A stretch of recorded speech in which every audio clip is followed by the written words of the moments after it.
partir de agora, na Unesp FM, Observatório do Esporte. O programa que dá bola a todas as modalidades esportivas.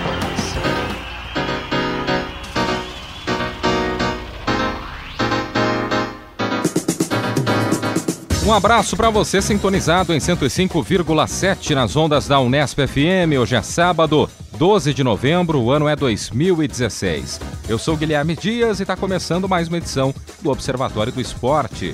No Observatório, informação e análise dos acontecimentos esportivos da semana.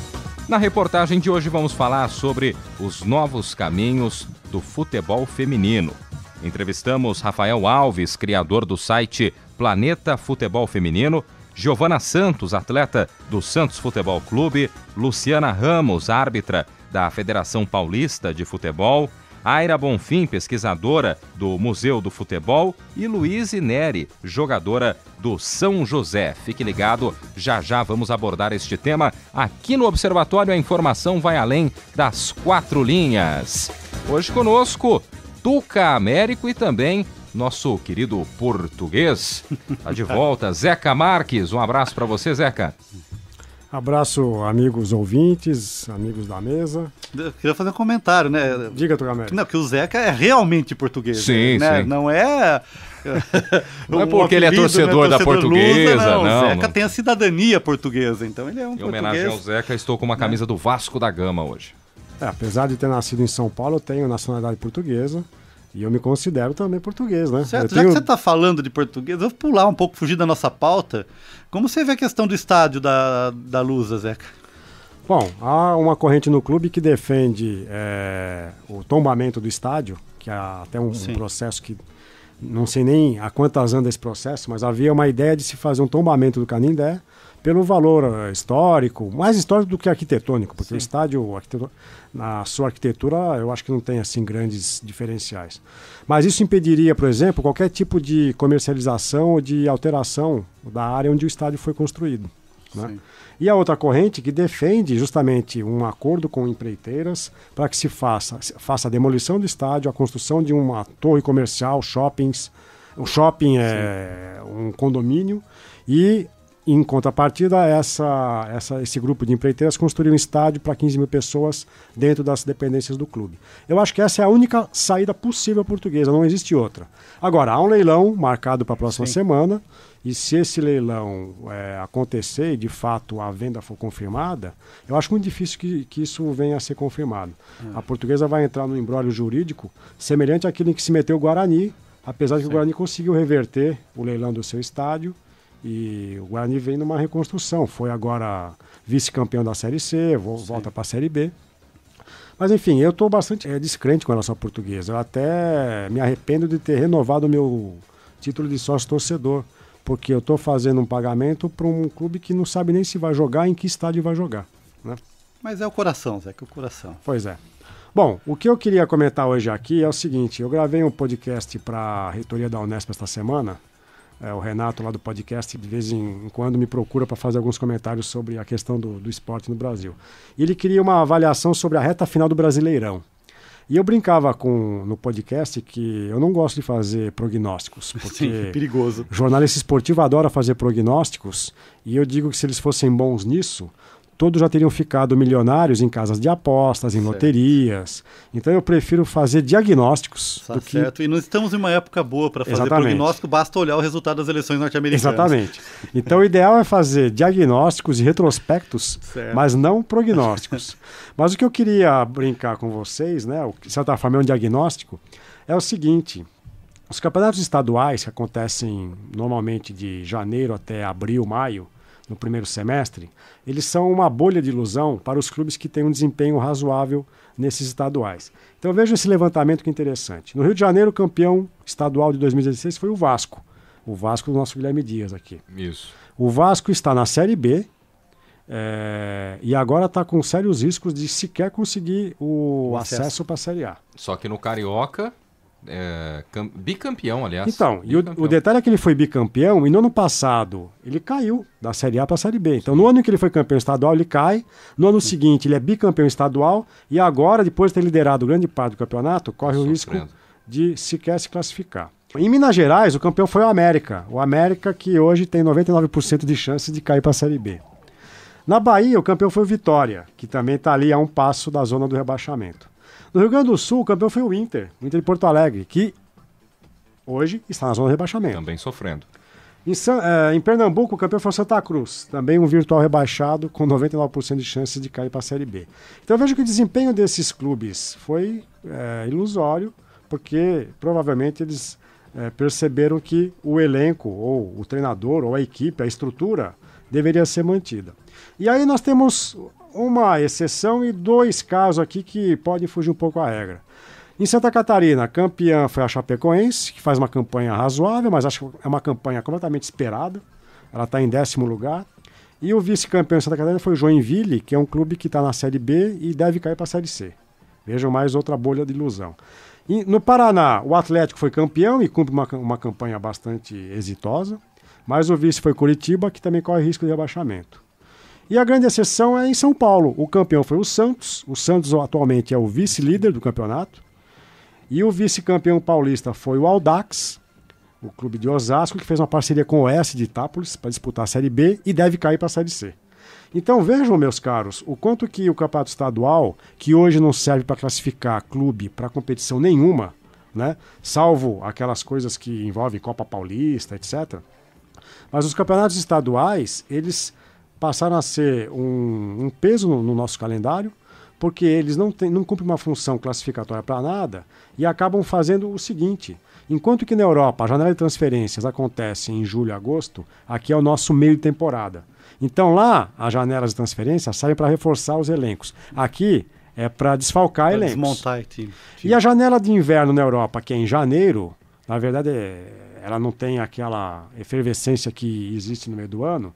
A janela de transferência em janeiro coincide pelo menos com o nosso início de temporada aqui, então não afeta tanto a montagem dos elencos. Mas enquanto o calendário brasileiro permanecer desse jeito, enquanto os estaduais permanecer assim, a gente provavelmente vai continuar se deparando com times que ganham o título estadual e que depois são um fiasco no campeonato nacional, seja da Série A, seja da Série B, o que talvez devesse fazer com que as pessoas pensassem melhor no planejamento ou no que eles querem.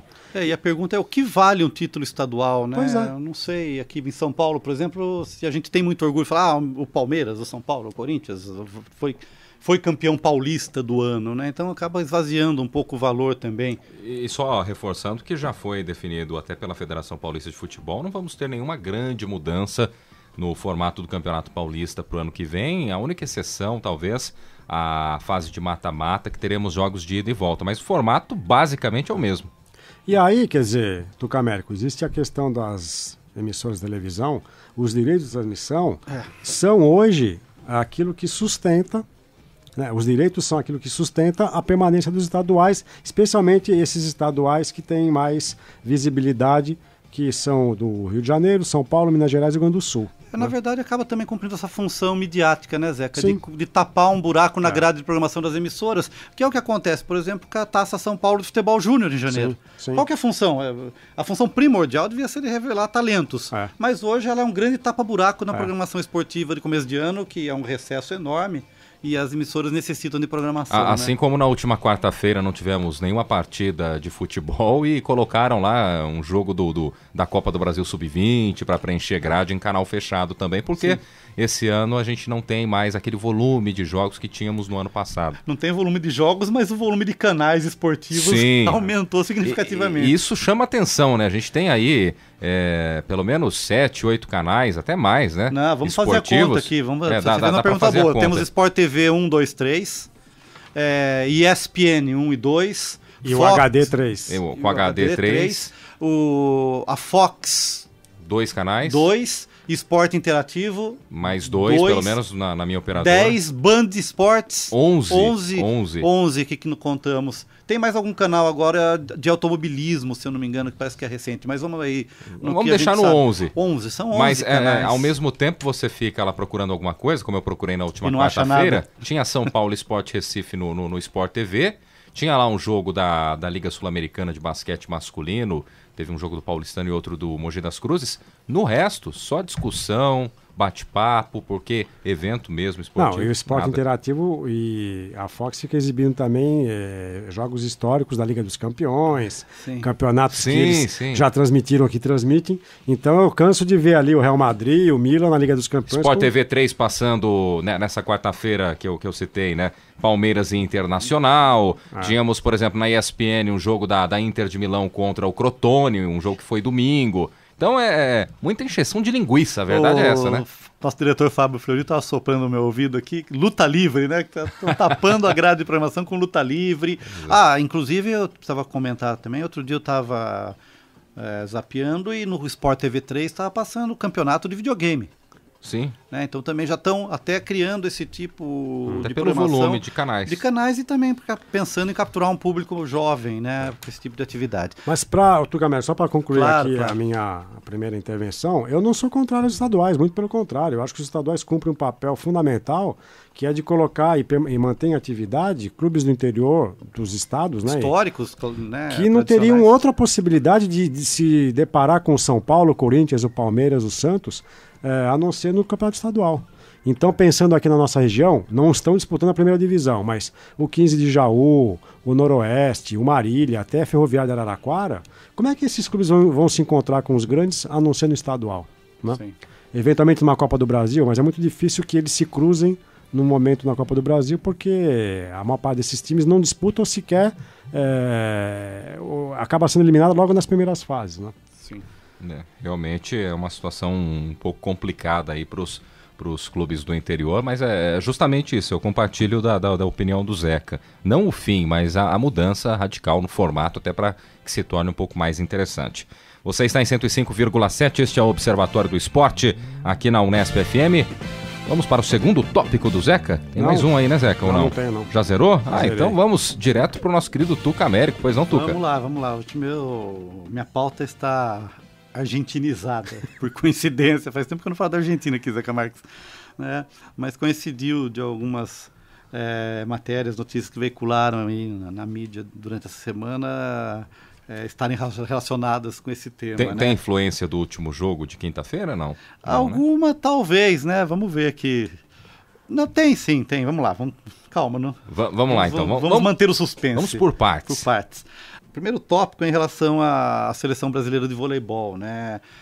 Quando todo mundo pensava que tinha um desgaste já do Bernardinho, daquela própria seleção, que já não era uma seleção tão jovem, que vinha aí... Eu não vou falar de resultados negativos, porque não foram resultados negativos, né? Eu acho que o público, a audiência esportiva brasileira, por vezes, é demasiado exigente. Né? Então, é a velha história do vice no Brasil que não manda nada. Então, se você tem um segundo lugar, um terceiro lugar, um quarto lugar, parece que isso não é suficiente, a gente quer sempre ser campeão.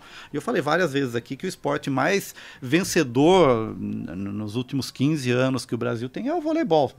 Estatisticamente, basta notar lá, em todas as modalidades, feminino, masculino, indoor, quadra ou areia, o Brasil está sempre ali entre os 4 primeiros, praticamente 15, 20 anos. Quase sempre entra como favorito. Como favorito, e tá ali. Poucas vezes ficou fora, pegou um 5º lugar, um 4º. Então, pensando em nível mundial, é um êxito. Não, o que é mais fantástico, Tucamérico, equipes masculinas e femininas. Sim, claro. Não é só o masculino ou só o feminino, né? As duas equipes com títulos e medalhas em todas as competições. Sim. Então, o que causa também pra gente que gosta mais, tá mais próximo do esporte, eu não fico tanto preocupado com o resultado.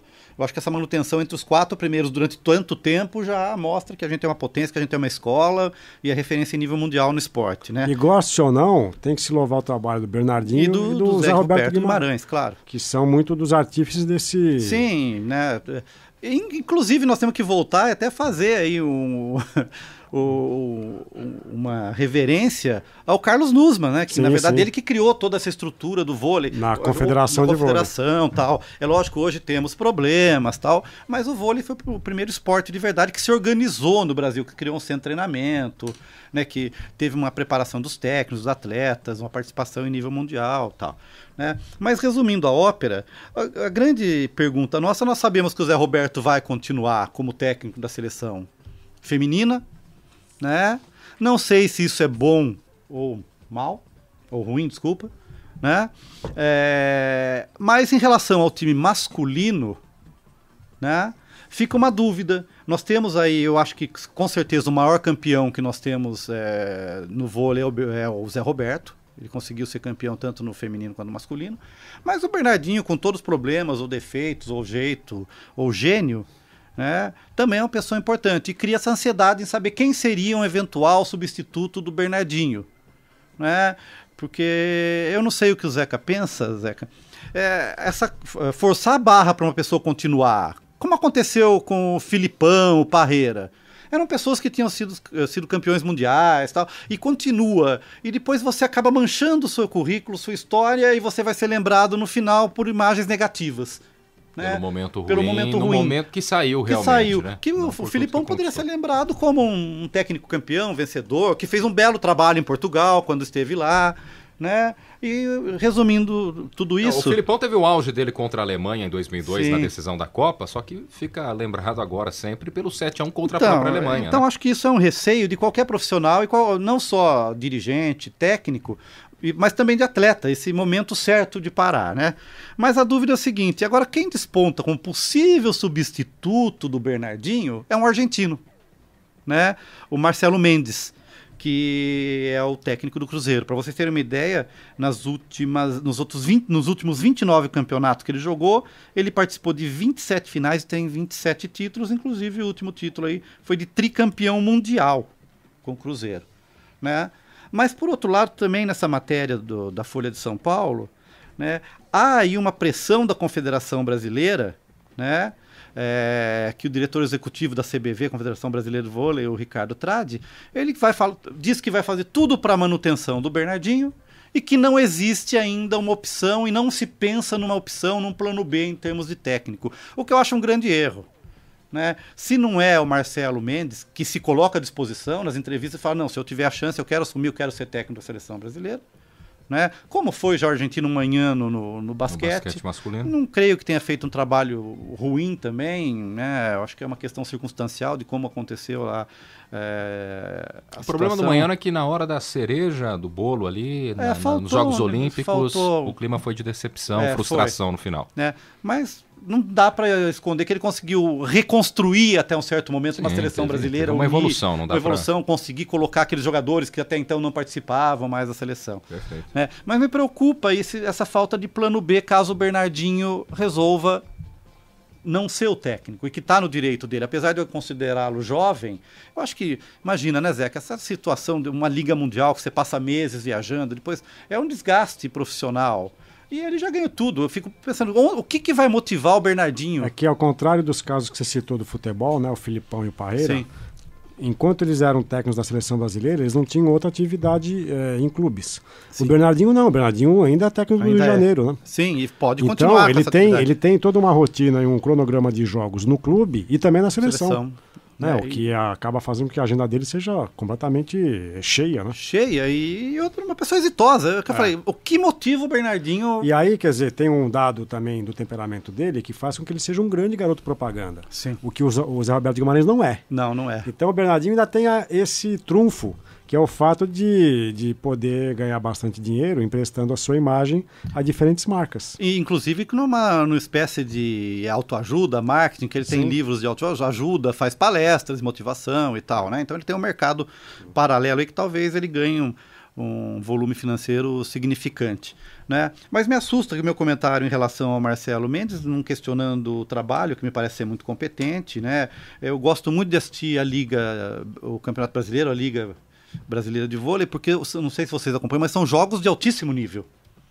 Né? São boas partidas. São boas partidas e em nível mundial. Né? A maioria das equipes, se você colocar jogando no campeonato europeu, são competitivas. Né? Então acho importante isso, e disso também decorre o sucesso do voleibol brasileiro, mesmo que a gente não veja tantos jovens praticando. Né? Aliás, a gente falou do Bernardinho, ele esteve nesta sexta-feira à noite aqui na cidade de Bauru, né? Quando o time de Bauru enfrentou o Rio de Janeiro. O Rio de Janeiro. Se ele pegou o programa da meia-noite, ele deve estar ouvindo nesse momento, acabou de jantar. Um abraço, viu, Bernardinho? Obrigado pela audiência, viu? Muito bem. Então fica aqui só a minha preocupação em a Confederação Brasileira, a priori, né, pelo menos para a mídia, diz não ter um plano B. Pode certamente ser uma forma de pressão sobre o Bernardinho, né? Mas eu acho que deve pensar pelo menos na comissão técnica do Bernardinho, de preparar alguém para assumir, dar uma continuidade no trabalho, porque também a gente não pode deixar o vôlei brasileiro morrer porque não vai ter outro técnico que assuma. Não dá para ficar na mão de um profissional só, né? Por mais competente que seja. E por mais que ele siga no trabalho, eu acho até que tem condições de fazer isso, precisa realmente pensar nessa transição quanto antes, né? Sim, não dá para deixar ficar refém do Bernardinho, que é muito bem intencionado, pelo menos aparenta, né? Mas não dá para ficar na mão de um único profissional e sem ter esse planejamento para a transição. Não, e só para fechar, a questão profissional e motivacional. Eu não acreditava que o vôlei brasileiro pudesse ser campeão olímpico, embora tivesse chance. Né? Acho que foi uma disputa nos últimos anos. Nunca vi campeão na Liga Mundial, campeonato mundial, com tantos times que pudessem ser campeões, uma igualdade muito grande. E, na verdade, no detalhe ali, o Brasil, né, pelo trabalho do Bernardinho, do Serginho, do próprio Bruninho, do Wallace, toda a equipe, né, o Lucarelli. O próprio Lippe me surpreendeu, um cara que eu achava sempre muito inseguro, e ele injetou um gás, uma energia ali no time, né, e a gente conseguiu ser campeão olímpico dentro do Brasil. Acho que isso só isso, como você falou, é a cereja do bolo para fechar qualquer carreira, ser campeão olímpico no seu país. Né? Então acho que o Bernardinho deve estar pensando muito bem, até como o Zeca apontou nessa visão mercadológica, né, Zeca? É melhor ele manter essa imagem de técnico vencedor, porque ele, como produto, né, acaba tendo mais valor daqui para frente. E mesmo sendo jovem, né, Tuca? Sim, porque o Bernardinho é jovem, mas tudo tem um ciclo, né? Acredito que vários ouvintes nesse momento, ainda jovens, encerraram um ciclo em determinada empresa para assumir um outro desafio profissional ou para se dedicar a outro tipo de carreira, outros momentos da vida, né? E o Bernardinho pode perfeitamente fazer esse tipo de escolha, nem por isso ele vai estar virando as costas para a seleção brasileira masculina de vôlei. Tá, ok. Eu vou aproveitar esse gancho do fim de um ciclo, mas eu queria tomar essa notícia como ponto de partida desse ciclo. Né? O Muricy Ramalho foi anunciado na última segunda-feira no Bem Amigos como o novo comentarista do Sport TV, né? Eu, sinceramente, na chamada eu não consegui ficar otimista, né? Não sei se alguém viu a chamada dele, né? Vi algumas vezes. Não consegui ficar otimista em aqui relação... Aqui é trabalho, aqui é Sport TV, né? Não vejo ele uma pessoa midiática que saiba se comunicar bem na televisão. Eu percebi uma coisa na última quarta-feira, depois da entrevista coletiva do técnico Tite, da Seleção Brasileira. Ali na sala de imprensa mesmo, estava o Muricy e vários repórteres em volta do Muricy, porque é a grande atração, né? Na verdade, ele era treinador. O cara era treinador até outro dia, agora anunciado por uma empresa como Sport TV, o principal canal esportivo fechado do país, e tem toda aquela divulgação para sua estreia. Boa sorte para o Muricy, que como treinador ele já não estava mais conseguindo trabalhar como saúde, trabalhou, né? Em outros anos, justamente pelas limitações de sua saúde, pela fragilidade da sua saúde nos últimos anos, mas que seja bem sucedido nesse novo momento, nesse novo ciclo. Eu quero colocar um desafio, uma pergunta para você e para o Zeca. Zeca, desse fim de ciclo de atletas, vamos pensar no futebol hoje, como tema o Muricy. Fale 2 nomes de atletas treinadores que você acha que ao fechar o ciclo se deram bem e se deram mal. Difícil assim. De bate-ponto é difícil, mas eu acho que o Muricy talvez faça uma tentativa de saber se ele gosta da atividade de comentarista. Eu acho que ele vai voltar a ser treinador mais cedo ou mais tarde. Não acho que ele será um bom comentarista. Não é bom comentarista, não acho que ele vai dar muito certo. Agora, eu tenho a convicção de que ex-atletas, ex-treinadores, aliás, ex-atletas e ex-árbitros, eles não se comprazem no fato de serem comentaristas. A grande satisfação deles era justamente a de estar atuando dentro de campo. Sim. Né? Todos sonham com o momento em que eles estavam em campo, atuando na sua atividade primeira.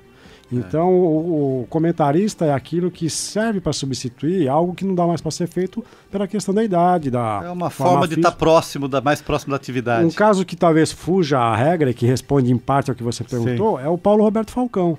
O Paulo Roberto Falcão, para mim, tem um problema de não saber o que ele quer ser na vida. Até se hoje. É comentarista, se é técnico, se é apresentador de TV.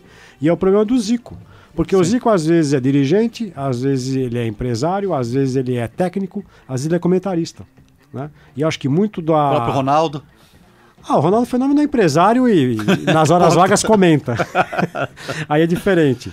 Mas o Zico, para mim, eu acho que o Zico foi um belíssimo jogador, talvez pouco admirado em São Paulo por causa da rixa entre a imprensa carioca e a imprensa paulista. Mas o Zico, para mim, tem esse problema de não saber onde que ele vai depositar suas fichas. E ele fica sempre pulando de galho em galho, porque ele não se dá bem numa atividade, então passa para outra. O Zeca, Tuca, vocês já pegaram alguma transmissão da Globo com o Paulo César de Oliveira comentando, como comentarista de arbitragem? Eu achei simplesmente horrível. Ele se contradiz a todo momento, se atrapalha inteiro na questão na verdade, eu concordo. De repetições. Eu não gostei. Eu acho que tem que entender o que é a televisão. Por exemplo, um Arnaldo César Coelho, não interessa mais o que ele fala. Ele virou um personagem. Virou um personagem. Né? Ele sacou, e isso não é ingenuidade. Pelo contrário, é a inteligência dele. Ele entendeu qual que é o papel dele.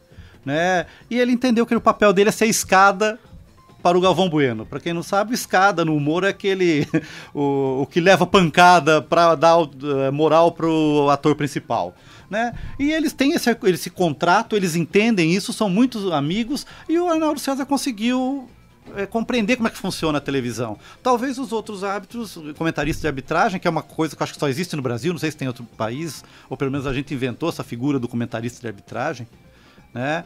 Mas falta compreender o que é a televisão, a linguagem da televisão. Na televisão portuguesa há muitos ex-árbitros que participam de mesas redondas como um integrante fixo. Sim. Mas eu não me lembro de ver transmissões de jogos com ex-árbitros comentando a atuação do árbitro. Como também é que a gente não tinha acesso, né, antes dessa tecnologia toda, a ver transmissões de outros jogos e tal. Mas, por exemplo, o próprio Galvão, ele tem que dar o mérito. Ele entendeu o que é a transmissão da TV hoje no ambiente de alta resolução, teve tela grande, né, em que não precisa narrar todo o jogo. E ele inventou narrador comentarista. Em muitos jogos ele mais comenta do que ele narra o jogo. Dá os pitacos dele, narra alguns lances capitais. Sabe, os tempos mortos e provoca todo mundo que está ali, é um provocador. Então você tem que entender que você pode não gostar, mas ele entende o papel dele e isso funciona com a audiência, né? Arrisca algum comentarista bom, que se deu bem, soube aí... eu tô um pouquinho... Não, na verdade, só tô um pouco mais confiante em relação ao Muricy. Acredito que ele vá vingar, sim. Vai dar conta? Eu acredito que sim. E até voltando... Você gosta do Neto? Não gosto. Para falar a verdade, eu não gosto. É difícil achar alguém ali na TV Bandeirantes hoje que me agrade. Mas o Neto é outro que também soube incorporar um personagem sim. Que até acho que é um personagem bastante autêntico. Ele deve ser daquele jeito fora da televisão também. E acho que é um personagem que funciona. Ele, na semana passada, foi o bola da vez da ESPN Brasil. Né?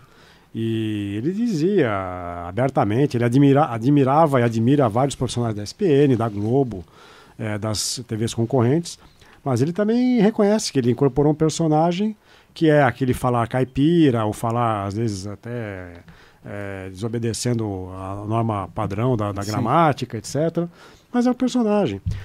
O ponto positivo dele é ele ser muito espontâneo e aparentemente verdadeiro no que ele diz. O que me deixa um pouco assim em relação à TV Bandeirantes, já disse isso até em outras oportunidades, é que eu observo nos programas esportivos, eles são pautados pelo exagero. Eu acho que é muito exagero, tanto por parte do Neto, como também as brincadeiras ali do Denilson, Renata Fã, aquela coisa toda. Acho que o humor, ele tem que fazer parte mesmo. Não fica uma coisa engessada, uma coisa chata. Humor, né? Mas não só o humor, não aquele humor o tempo todo, porque aí vira um circo, né? Aí vira uma palhaçada sem fim. E acho que perderam um pouco a mão ali para quem gosta de futebol, mas não gosta tanto, fica até uma coisa legal, né? Mas para quem quer se informar, quer uma opinião um pouco mais séria, não gosta desse formato. Eu tentei assistir esse programa, não consegui. Eu acho que é exagerado. Essa é a palavra, exagero. Você está em 105,7, este é o Observatório do Esporte. Obrigado pela sua companhia. O Zeca queria complementar, tem mais uma pauta aí, Zeca, é isso? Não, o Tuca Américo tem. Eu tenho mais uma, é a última. Agora dos meus temas argentinos, esse é o mais polêmico, né? Vocês chegaram a ver a entrevista do César Luiz Menotti, né? Que ele faz uma afirmação muito perigosa para o argentino. Ele afirma, né, de forma muito intensa, que o Pelé foi o melhor jogador que ele viu jogar em toda a história e que não existe nenhum jogador no mundo argentino que seja que tenha chegado perto do Pelé. Né? Então, isso um argentino lançar uma frase dessa, né? Então eu vou aqui puxar algumas frases textuais, né? Citar textualmente o Menotti, né? Pelé foi muito melhor que qualquer outro, não só o Maradona. Uma afirmação perigosa. Lembro dele na final da Libertadores de 63 na Bomboneira, queriam quebrá-lo e ele fazia de tudo. Driblava, chutava, bancava as patadas, que seriam os pontapés, as faltas, né? Inigualável. Né? Não, eu acho que ele é de uma lucidez ímpar. Mas aí também tem um detalhe, né? Muitos acham que o Maradona poderia ter sido convocado para a Copa de 78. Apesar de o Maradona ser um menor de idade. Sim. Mas o Maradona tinha, de certa forma, despontado no Argentino Júnior, mas não foi sequer lembrado para a Copa 78. Sim. E muitos dizem que ele poderia, nesse sentido, ter um pouco imitado a vida do Pelé, que foi para a primeira Copa quando o Pelé tinha 17 anos. Sim. Né? O Maradona não foi com 16 ou 17 para a Copa de 78. Assim como, não querendo comparar Maradona, Pelé com o Neymar, que o Neymar está muito abaixo ainda nesse sentido, mas existiu uma forçação de barra na véspera da Copa de 2010 na África do Sul, que o Neymar estava despontando no Santos com o Paulo Henrique Ganso na época, e muita gente queria o Neymar com 17 anos também, sim. 16 para 17 anos na Copa da África do Sul. Uma polêmica muito grande, né? E eu acho também interessante a opinião do Menotti, porque nessa matéria ele fala duas coisas. Uma coisa que quem viu os jogos teve a chance, isso está disponível na internet, você pode baixar os jogos e ver. Ele diz que a seleção de 70 foi de longe o melhor time que ele já viu jogar. Eu acho que isso é um consenso histórico hoje, né? A própria morte, infelizmente, do capitão, do Carlos Alberto Torres, né? Mostrou aí a relevância em nível mundial desse time, né? E a importância dele próprio, né, para a seleção e futebol mundial. Mas tem uma frase que eu gostei muito, como disse o Zeca, como o Menotti realmente é muito lúcido. Ele fala: o futebol não são dos milionários, não é Messi, Di Maria e Agüero. O futebol é a expressão dos que se juntam na esquina, no bairro. Então acho que isso que o futebol moderno está perdendo um pouco, né? Essa questão do moleque jogando a bola na rua, como a gente já discutiu aqui, o futebol de campinho, de arrancar a tampa do dedão. Sim. Eu conheço um grupo de São Paulo que relembra aí esses encontros na esquina, que é o Memofute, é o grupo de memória do futebol, e que se reúne mensalmente no Museu do Futebol em São Paulo. E lá uma das discussões interessantes é qual a melhor seleção brasileira da história. E lá existem muitos que defendem que é de 58 que é a melhor da história, não a de 70.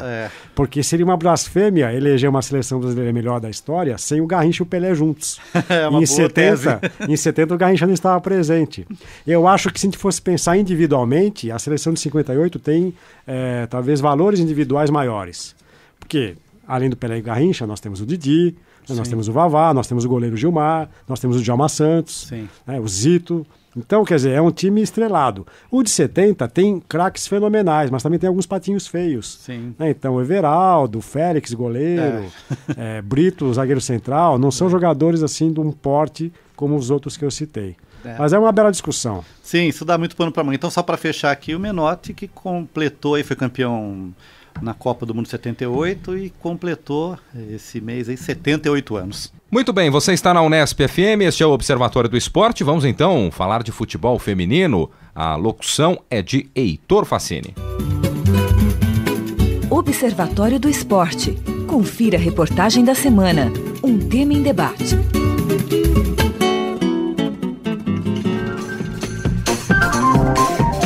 No dia 1 de novembro de 2016, a CBF anunciou a ex-jogadora de futebol Emily Lima como a nova comandante da Seleção Brasileira Feminina de Futebol. Emily atuou profissionalmente como jogadora até o ano de 2009. Por problemas do joelho, se aposentou aos 29 anos de idade. Depois, assumiu o papel de técnica de equipes femininas de futebol. Em 2011, comandou a equipe do Juventus e em 2014, assumiu a equipe do São José dos Campos. Com a equipe de São José dos Campos, Emily foi vice-campeã da Copa do Brasil Feminina do ano de 2016. Entrevistamos Aira Bonfim, pesquisadora da exposição Visibilidade para o Futebol Feminino do Museu do Futebol de São Paulo. Para Aira, uma mulher comandando a seleção feminina nacional é muito relevante, assim como a presença de outras ex-jogadoras qualificadas em cargos importantes. Eu acho que é uma super conquista. Eu acho que há tempos a modalidade pede, né, que outras mulheres, né, mulheres aí super formadas, bem capacitadas, ocupem esses espaços de liderança dentro do futebol. E isso aconteceu com muita legitimidade esse ano, né? Então não só o exemplo da Emily, mas a própria Aline Pellegrino lá na Federação Paulista e agora a Dani Alves também, né, ocupando aí as bases femininas. Para a jogadora Giovana Santos, do Santos Futebol Clube, o comando de Emily é uma oportunidade de acabar com preconceitos. Olha, fiquei muito feliz quando soube que ela seria a nova treinadora da seleção. Bastante gente gostou muito, até porque ela é uma excelente profissional. O trabalho dela é muito bom. E eu acho que foi legal, até porque para poder dar uma oportunidade, né? Para quebrar esse preconceito, que ainda é enorme. Entrevistamos também a árbitra da Federação Paulista de Futebol, Luciana Ramos, que ressalta a questão do preconceito vivido por mulheres em cargos importantes do futebol. Então, na verdade, existe o preconceito por ser uma atividade rara de se ver uma mulher apitando uma partida de futebol. Isso acontece porque vivemos uma cultura machista, né? Onde as próprias mulheres duvidam da nossa capacidade. Às vezes vem o preconceito das próprias mulheres, né? Mas aos poucos estamos conseguindo o nosso espaço, ou seja, ela em qualquer profissão que seja, atividade masculina, sempre vai existir preconceito, sempre vai haver polêmicas. Temos que focar, combater o preconceito, mostrando nossas capacidades e nossa competência. Por outro lado, Luciana comenta a importância da Emily na seleção, apontando que isso trará maior visibilidade ao esporte. Eu fico feliz por ter uma mulher comandando a seleção brasileira feminina, porque pra gente é melhor, porque na verdade ajuda muito nós mulheres, porque vai estar aparecendo mais na mídia e vai mostrando nosso trabalho, que a gente também tem capacidade por ser mulher. Na questão da visibilidade, a jogadora do Santos Futebol Clube, Giovana Santos, explica que o futebol feminino precisa de apoio. Atualmente, no meu ponto de vista, a gente precisa melhorar o futebol feminino. A gente precisa de apoio, só isso. Força de vontade a gente tem, a gente ama o que a gente faz com amor mesmo. A gente veste a camisa.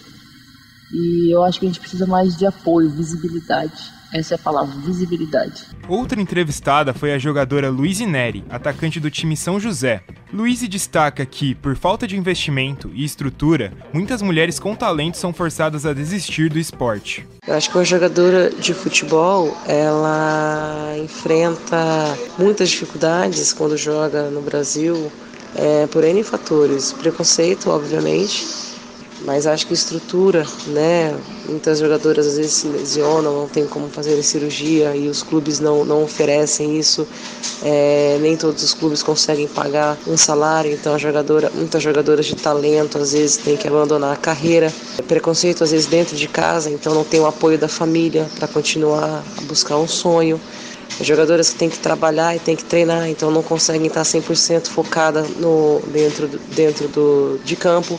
Ainda sobre preconceito, visibilidade e apoio, Rafael Alves, criador do site Planeta Futebol Feminino, ressalta o empoderamento das mulheres em conquistar seu espaço. Infelizmente existe, sim, ainda existe. Lógico, diminui um pouco, mas ainda é muito grande esse preconceito, essa associação que fazem da mulher com o futebol. Isso em todas as áreas dentro do futebol e até do esporte também. Então, é a mulher que joga, é a mulher que vai para a arquibancada assistir jogo, é a mulher que trabalha como comentarista e a mulher que trabalha como repórter. Enfim, todas elas, de certo modo, sofrem esse tipo de preconceito quando falam alguma coisa que não agrada a quem escuta, enfim. E a tendência dos homens serem muito mais agressivos nas palavras com elas é maior. No entanto, eu vejo que o próprio empoderamento que essas mulheres têm em admitir cada vez mais, que se encorajarem cada vez mais, né, faz com que o pessoal meio que engula seco, assim. Então, eu acho que se o preconceito diminuir um pouco, acho que é muito por causa delas mesmo. Além disso, Rafael comenta que a cobertura feita pela mídia tem aumentado e que muitas pessoas têm se interessado pelo futebol feminino. Uma coisa que certamente a gente reparou é que de 2015 para cá, assim, melhorou um pouco esse esquema de cobertura, sobretudo na internet. A gente vê mais páginas, né, mais gente querendo falar, muitos estudantes fazendo muitos trabalhos sobre futebol feminino. Ano passado, esse ano, participei de um monte desses trabalhos de TCC. Para Aira Bonfim, pesquisadora do Museu do Futebol, as redes sociais ajudaram as mulheres em um processo de disputa pelo futebol. Esses preconceitos hoje eles estão de alguma forma sendo mais dialogados e trazidos à tona e pensados e, enfim, a mulher tem cada vez mais ocupado esse espaço também de fala sobre o futebol, né? Então, não só de jogar, acho que a mulher está lá desde a década de 20 jogando futebol e pouco se fala a respeito disso, né? Então, acho que as redes sociais, a internet deram um espaço de disputa dessa mulher que gosta de futebol. Durante as Olimpíadas que aconteceram na cidade do Rio de Janeiro em agosto deste ano, a mobilização dos torcedores na internet rendeu grande apoio para a seleção brasileira feminina. A equipe, apesar do bom desempenho, acabou sendo eliminada da competição. Porém, a árbitra Luciana comenta que mesmo com a derrota, as mulheres mostraram concentração e capacidade. Eu acredito que nas Olimpíadas as mulheres foram muito bem, né? Mostrou aí que não é só os homens, né, que têm capacidade de chegar numa final, de ser campeão. E as mulheres eu acho que é mais concentrada do que os próprios homens. E elas demonstraram aí até onde elas chegaram, né, com garra, com determinação. Infelizmente não conseguimos o título, mas elas foram muito competentes. Não deixaram a desejar, infelizmente o futebol é assim, é uma caixinha de surpresa, nem sempre o melhor vence em campo, né?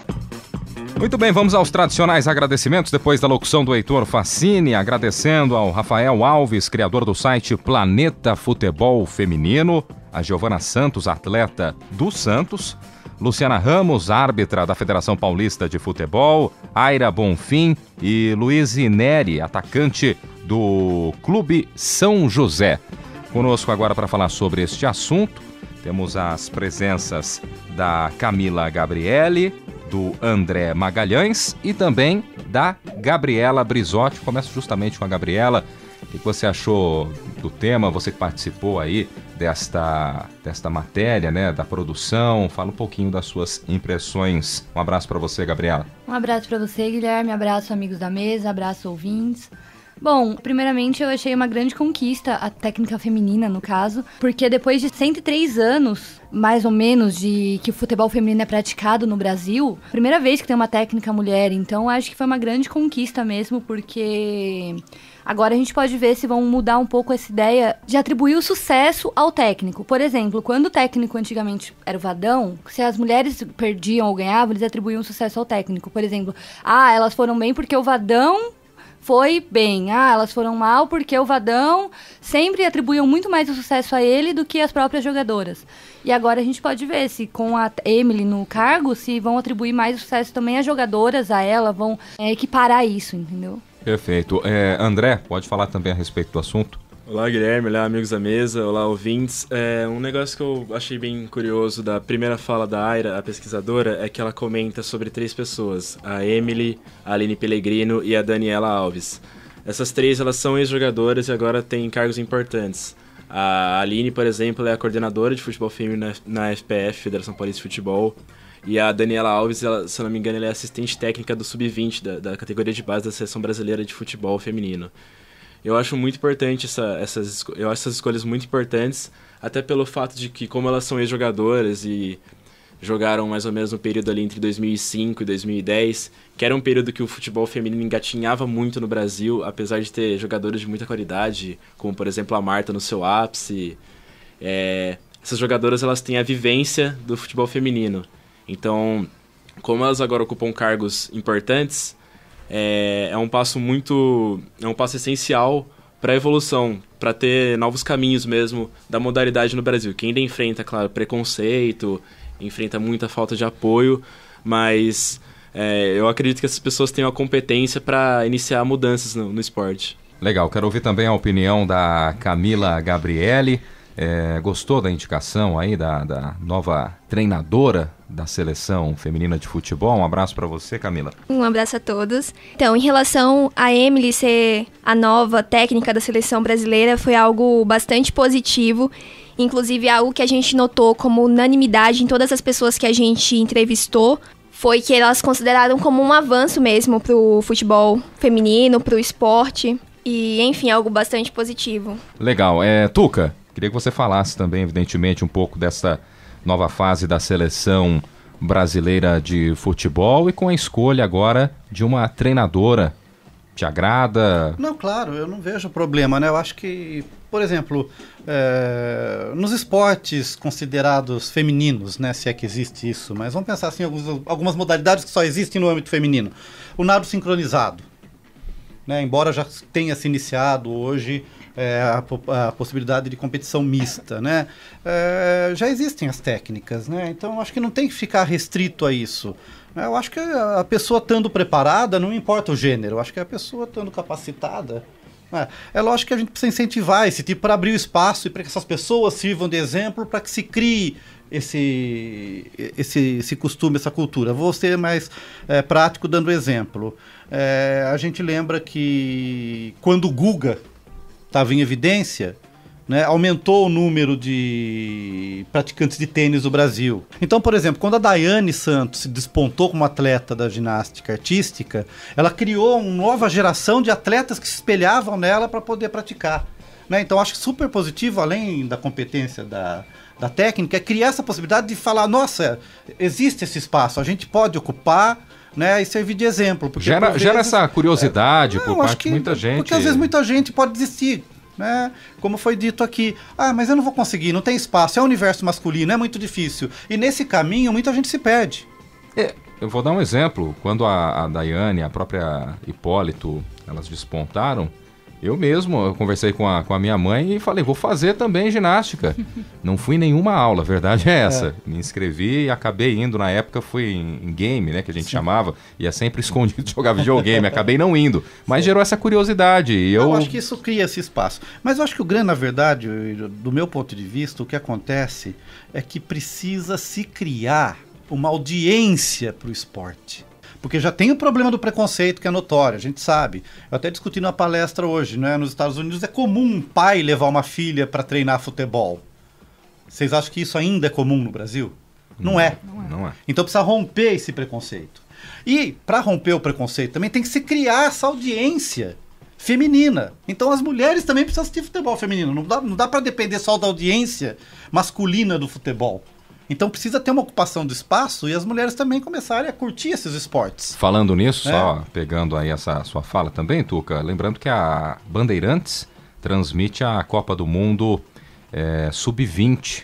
Já a partir deste final de semana, a partir deste domingo, teremos a seleção brasileira. Então tá aí uma boa possibilidade para quem de repente não tem tanto contato. E nós temos um exemplo claro, é que vocês são novinhos, né? Eu, Fábio Fleury, Zeca Marques, Carlos Napolitano, somos mais velhinhos, né? Então a gente já tem um exemplo. Mas quem é da nossa geração, que está entre os 45 e 50 anos, né, meu amigo Fleury, o vôlei era considerado esporte feminino.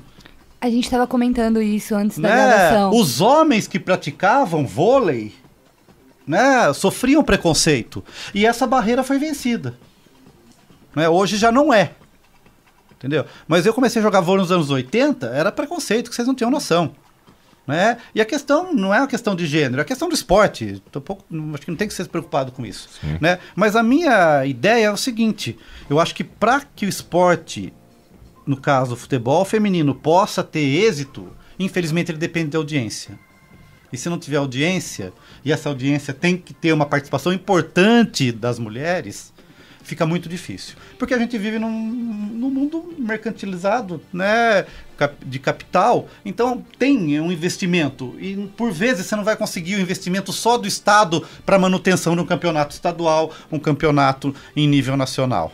Só completando o que você falou da audiência, durante as Olimpíadas, que teve aquela popularidade enorme do futebol feminino no Brasil, começaram a se questionar por que os principais canais de televisão não transmitiam os campeonatos femininos nacionais. E, se eu não me engano, o Sport TV e outros falaram que eles pararam de transmitir porque não tinha audiência, de fato. Então, mas a reprise de um jogo antigo, quer dizer, tem uma coisa aí que, na verdade, essas emissoras não querem investir onde não é certeza. Sim. Né? Elas querem transmitir aquilo que já está estruturado, que já está garantido, que vai ter retorno. Então demanda investimento. Nós já discutimos aqui várias vezes o que o falecido Luciano do Vale fez para várias modalidades brasileiras. Né? Ele acreditou e colocou a sinuca na televisão. O que você contar para você falar hoje, mas a sinuca vai dar audiência na televisão? Nos anos 80 deu. né? Porque foi induzido, ele acreditou e apoiou o esporte. Né? Então falta um pouco disso, primeiro de se criar uma audiência e ter também o apoio dessas emissoras. Então nós já comentamos aqui hoje, por exemplo, o excesso de oferta de grade de programação. Não falta espaço. Então vai falar para mim que não tem espaço na grade da TV a cabo que seja para transmitir futebol. Qualquer modalidade, não vou nem falar do futebol feminino. Pode ser bolinha de gude, tem espaço para transmitir isso. Tem espaço para transmitir partida de videogame, porque não vai ter espaço para transmitir futebol feminino, né? Então acho que cai um pouco também da própria participação, né, dessas audiências. Então acho que um esforço que deveria ser feito é vencer também, não sei se eu posso chamar de, não vou chamar de preconceito, talvez seja forte, mas o receio, né, das mulheres de participar de uma audiência do futebol feminino, porque elas participam mais da audiência do futebol masculino, se for analisado, que uma própria audiência do futebol feminino. Mas eu acredito, desculpa te interromper, claro. Em relação a essa audiência, eu acredito que o problema seja muito mais estrutural também, porque das diversas pessoas que a gente entrevistou, seja jogadora, árbitra, todas eram muito incisivas na questão do preconceito, da falta de investimento e de coisas muito básicas no esporte, como local para treinar, Sim. jogadora que se machuca e não tem médico para cuidar dela, jogadora que tem que conciliar, por exemplo, o trabalho com o futebol e aí não tem um rendimento adequado. Por exemplo, mesmo se a gente for olhar a seleção brasileira feminina, né, que disputou as Olimpíadas, todas jogam fora do país, sabe? Não, Nenhuma tá jogando dentro exatamente porque você não tem um investimento. A gente ouve muito falar que o Brasil é o país do futebol, mas ainda é um país do futebol masculino. Não, claro, ainda eu é um esporte muito voltado para isso. Eu concordo plenamente com você. Eu acho que no caso do futebol isso é mais patente ainda, porque a gente tem uma base de futebol. Porque o que você apontou da falta efetiva, isso acontece em várias modalidades, independente de ser masculino ou feminino. Agora, o ressentimento que se cria no Brasil é que o futebol é considerado um patrimônio nacional. Né? Então, por que o nosso futebol feminino, que poderia ser referência em nível mundial, não acontece também? Eu acho que tem aí, principalmente, a questão do machismo, do preconceito, Sim. de vencer, como eu falei aqui, a cultura do próprio... Eu fico imaginando, né? Quantas meninas queriam jogar futebol e os próprios pais não permitiram isso pelo próprio preconceito dentro da família. E a gente ouviu isso dentro da matéria mesmo, as pessoas falando que existe esse preconceito familiar no próprio pai, a mãe levar a menina para jogar, claro. Porque já associa que, se minha filha gosta de futebol, ela vai ser lésbica, ela é Maria claro. Homem, tipo, nunca acredita que é só um esporte, é só uma modalidade que você vai estar praticando. Então, existe muito disso ainda. Mas eu acredito também que justamente por ser o futebol cria esse volume, essa expectativa maior, né? Mas os problemas que você apontou acontecem, acho que em quase todas as modalidades, infelizmente, no Brasil. Não é exclusividade do futebol. Do futebol... no futebol ou de qualquer modalidade, dependendo Sim. do gênero, né? Se for pensar na falta de apoio, existe em todas as modalidades. Eu queria sempre lembrar o nome de uma pessoa, mas eu não lembro, estava no evento e eu perguntei por que se fala tanto que o Brasil é o esporte, o país do futebol. Eu acredito que não seja mais. Sim. E ela respondeu o seguinte: no Brasil só existem 2 esportes: o futebol, e no caso nós estamos falando especificamente do futebol masculino. Sim. Né? Então só existem 2 esportes: o futebol e o que está ganhando. Fora isso, são efemérides, são coisas que acontecem, que passam, que vêm e que voltam, né? Eu acho que é uma discussão que está longe de se acabar. A gente participa aí de vários debates, encontros, né? Mas eu acho que um belo começo, eu não gosto muito da palavra empoderamento, eu gosto de ocupar espaço. Então acho que precisava o futebol feminino ocupar o espaço que ele merece e o respeito que ele deve ter, não só da comunidade esportiva, mas da sociedade, e pensando na sociedade, inclusive das próprias famílias. Então acho que isso é um primeiro passo. A gente não consegue resolver o problema de cima para baixo, né? Mas criando uma estrutura. Eu acho que se a gente conseguir vencer o preconceito, já é um caminho enorme que foi dado para a gente conseguir colocar o futebol feminino.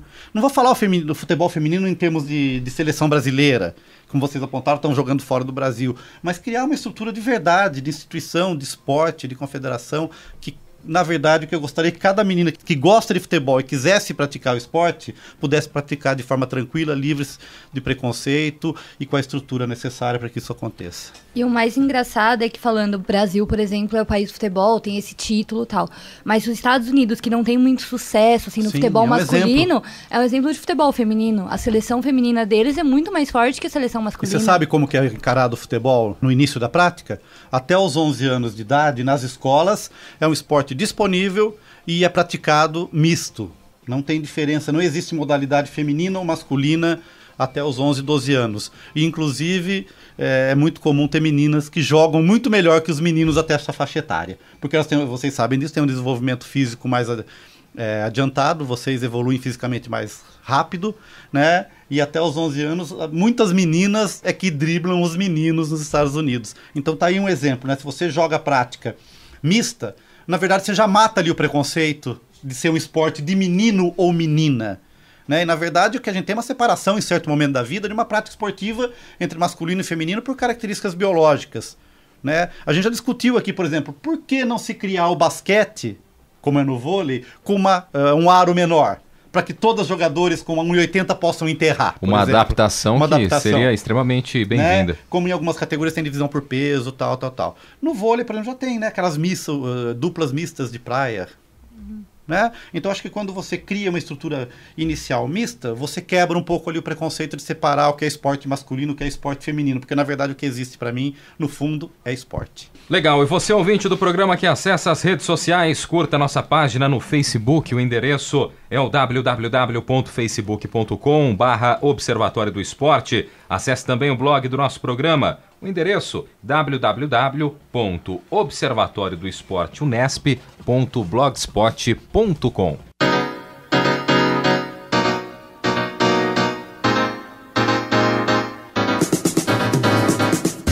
E o Observatório do Esporte deste sábado vai ficando por aqui. Teve locução de Guilherme Dias e também do Heitor Facini, comentários de Zeca Marques e Tuca Américo, equipe de reportagem com Heitor Facini, Leonardo Guerino, Isaac Toledo, Gabriela Brizotti, Adriele Silva, Leonardo Del Sante, Tomás Garcia, André Magalhães, Gustavo Lustosa e Camila Gabriele.